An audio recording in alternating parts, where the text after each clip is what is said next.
Europe में nuclear war का खतरा लगातार बढ़ता जा रहा है। पुतिन ने परमाणु युद्ध पर तैयारी का ऑर्डर दे दिया है। दरअसल रूस में न्यूक्लियर वॉर इवैक्यूएशन ड्रिल का ऑर्डर दिया गया है पुतिन की तरफ से। तो किस तरह की तैयारी की जा रही है? बयानबाजी पहले ही लगातार पुतिन की तरफ से ये होती रही है कि उनके पास परमाणु बम है, वो उसका इस्तेमाल कर सकते हैं। उसको लेकर वो कभी भी पीछे हटने की बात नहीं कर रहे हैं। और इसके अलावा अब जिस तरह की एक्सरसाइज की जा रही है, जिस तरह की तैयारी की जा रही है, उसके बाद ये खतरा और ज्यादा बढ़ता जा रहा है कि यूरोप में न्यूक्लियर वॉर छिड़ सकता है। रूस में न्यूक्लियर वॉर इवैक्यूएशन की ड्रिल का ऑर्डर दिया गया है और ये इसका साफ संकेत है। तो क्या पुतिन तैयार हैं न्यूक्लियर वॉर के लिए? ऐसा हम क्यों कह रहे हैं? क्योंकि पहला कदम न्यूक्लियर वॉर इवैक्यूएशन ड्रिल का आदेश है।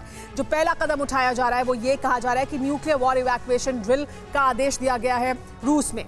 दरअसल क्या है न्यूक्लियर वॉर इवैक्यूएशन ड्रिल? परमाणु युद्ध के दौरान लोगों को सेफ्टी पर फोकस करते हुए सुरक्षित जगहों पर ले जाया जाता है और इसके लिए ड्रिल की जाती है, यानी उनको बताया जाता है कि अगर इस तरह की स्थिति होगी तो उन्हें कैसे सेफ जगहों पर, सुरक्षित जगहों पर पहुंचना है।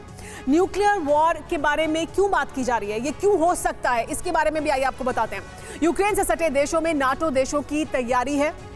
यूक्रेन युद्ध 25 दिन तक खिंचने से पुतिन परेशान है। जंग में रूस को भारी नुकसान हो रहा है और इसकी वजह से रूसी रणनीति पर सवाल उठ रहे हैं। आर्थिक प्रतिबंधों की मार का भी पुतिन पर अंदरूनी दबाव अब बढ़ता जा रहा है। तो क्या इस युद्ध को अपने अगले कदम की तरफ भी ले जा सकते हैं और क्या उस हद तक भी मजबूर हो सकते हैं पुतिन कि अब ये कदम उठाएं? यूक्रेन में हाइपरसोनिक मिसाइल के हमले से खतरा और बढ़ा है। रूस की हाइपरसोनिक मिसाइल परमाणु बम गिराने में भी सक्षम है, जिसका वो इस वक्त इस्तेमाल कर रहे हैं। इस वक्त वो हाइपरसोनिक मिसाइल का इस्तेमाल कर रहे हैं। यूक्रेन जंग के मौजूदा सूरत हाल से बौखलाए हुए हैं दरअसल पुतिन। और हाइपरसोनिक मिसाइल के इस्तेमाल के बाद न्यूक्लियर वॉर इवैक्यूएशन ड्रिल सुरक्षा के लिए पुतिन ने अपने परिवार को साइबेरिया भेज दिया है, यानी अपने परिवार को साइबेरिया रवाना कर चुके हैं पुतिन पहले ही, सुरक्षा की दृष्टि को ध्यान में रखते हुए।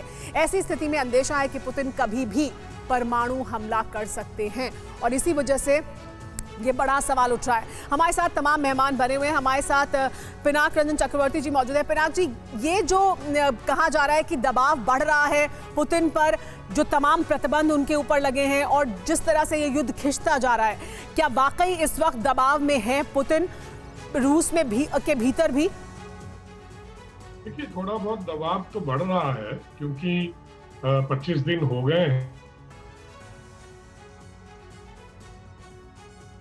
इराक पे अटैक किया था तो उनको 45 दिन लगे थे उसको उस पे हावी होने में, सद्दाम हुसैन और बगदाद तक पहुंचने में। पर खैर उसकी तुलना तो खैर नहीं की जा सकती, पर मुझे लगता है थोड़ा तो दिक्कत हो ही रहा है, रेजिस्टेंस काफी बढ़ गया है।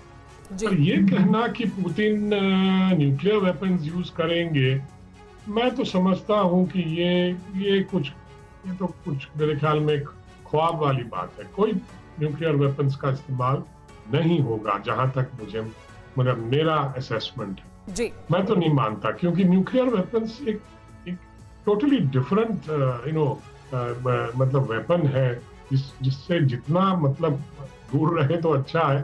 सबने हिरोशिमा नागासाकी में जो तबाही मची थी वो सबको मालूम है, सब हिस्ट्री हैज रिकॉर्डेड है।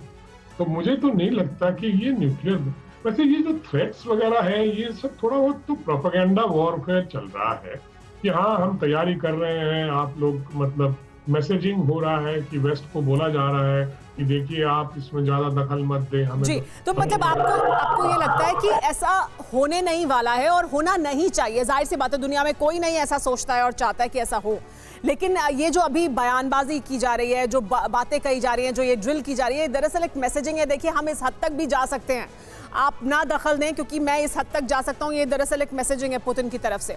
मैं वापस सर आपके पास आऊंगी और बाकी मेहमानों को भी शामिल करेंगे चर्चा में। परवाह देश की, सोमवार से शुक्रवार रात 10 बजे TV9 भारतवर्ष पर।